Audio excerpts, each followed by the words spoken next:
Söyle şimdi kim korumalı torpağı? Gül, hamının anası da, başlı da, namusu da, gayreti de bu torpaktır. Bu torpaktan kim kalacak? Merdi meydana kalacak. Mekanın cennet, cennet olsun oğul. Qəbrin nurla, nurla dolsun oğul.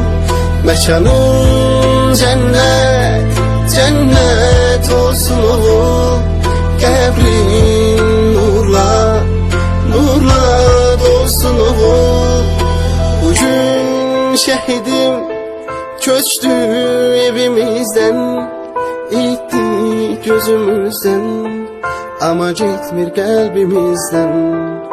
Bugün yine vətən ağlayır, sen uyu şehidim, sen uyu mezarda.